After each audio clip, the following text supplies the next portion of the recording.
Hello, good evening everyone. So welcome to our bedtime devotional for girls. So another po tayo sa ika-day 252 sa ato ang devotional. So today is Monday, September 30, 2024. So this is the last day of September. So thank God kay nabutaan ning adlaw sa last day sa September. So God is good all the time.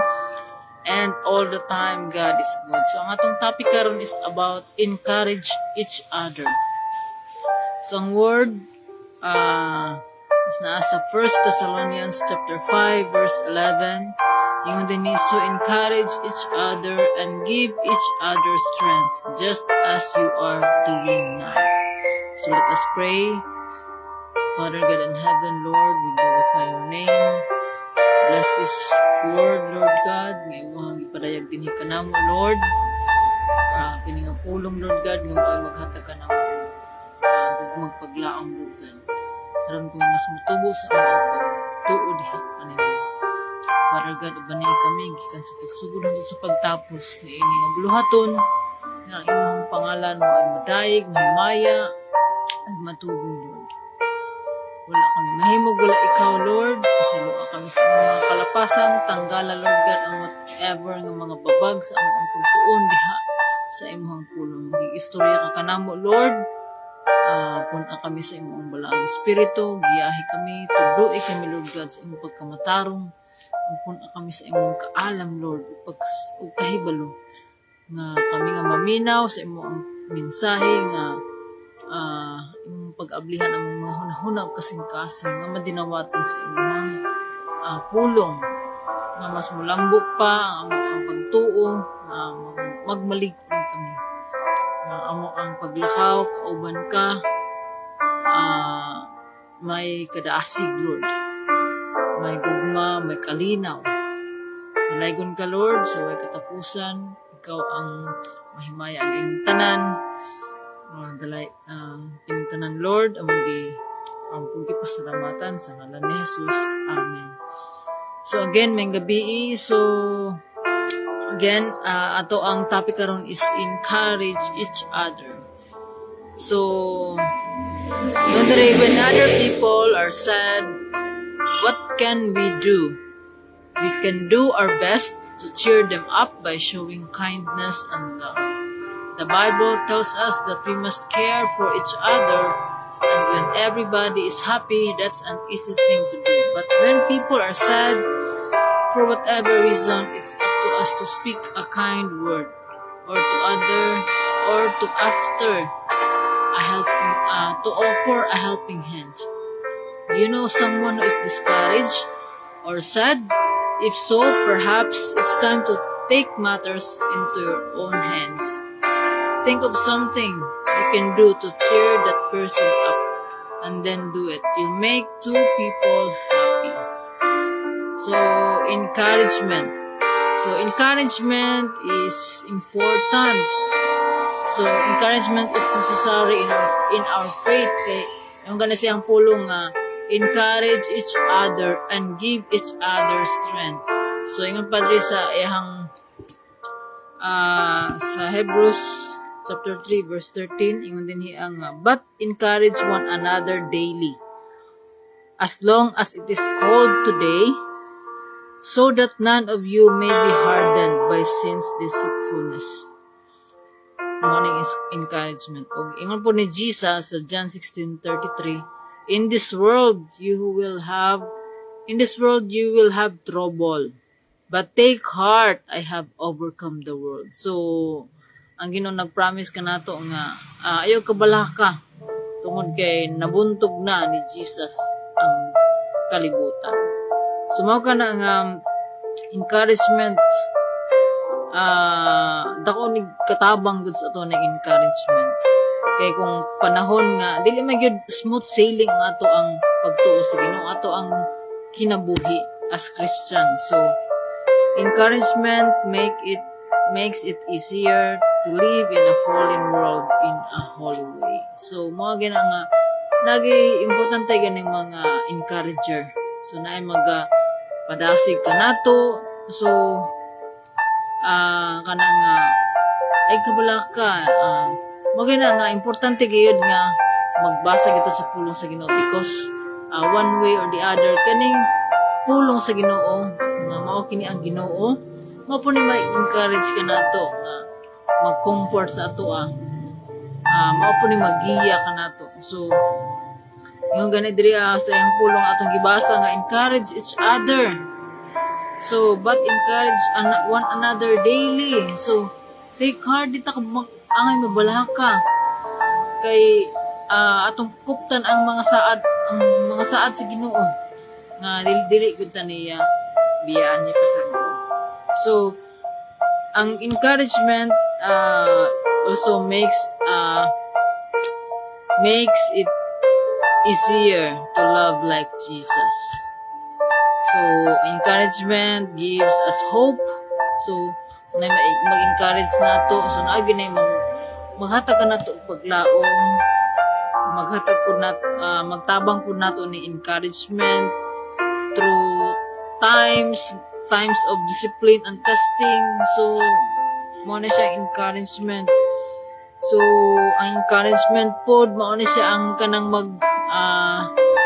mag-nurture sa ato ang patience and kindness. Unsan siya magkuan nato tuon magpalalom sa ato ang maghatag kini og pagpasensya.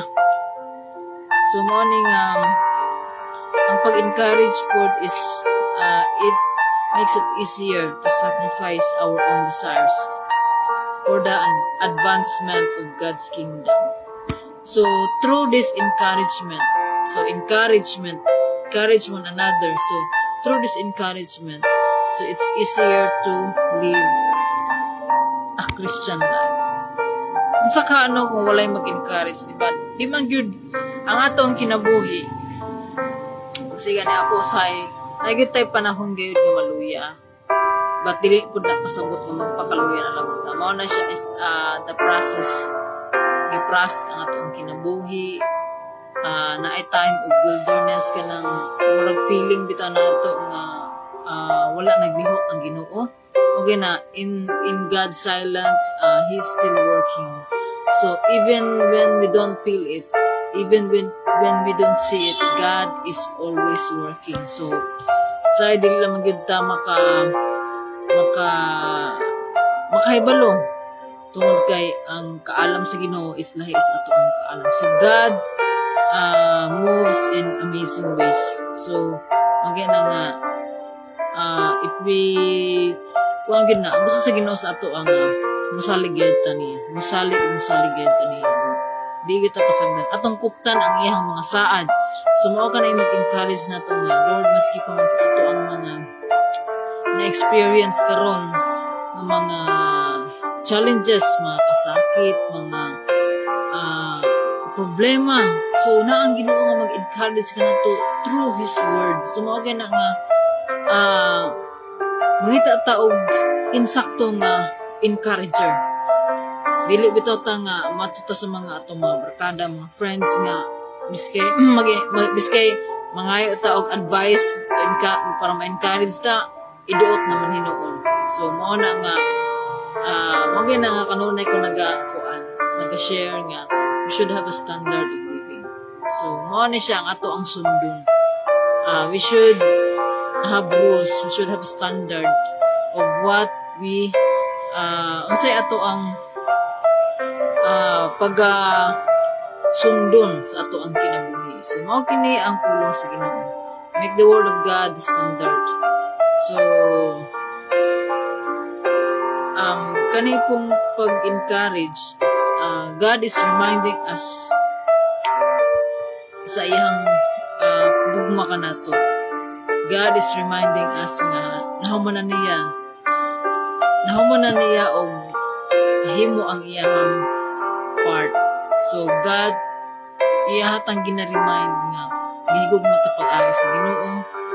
Kung ikaw nga naminaw karon ang Ginoo kanunay nga nagadasig ka nato, nag-encourage ka nato nga sa iya gayud makita nato. Sa iya lamang makit-an ang tinuod nga kalipay, tinuod nga satisfaction, tinuod nga fulfillment sa ato ang kinabuhi. So mangita man ta og fulfillment sa ato ang kinabuhi sa mga butang diri sa kalibutan, pero usa lamang na siya ka temporary.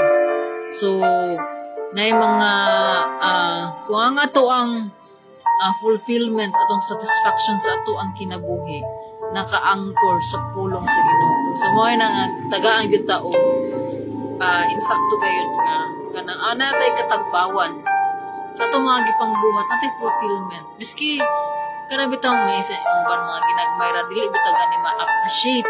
So kung unsa ka maayo ang Ginoo. So mo na nga God is always good. God is good all the time.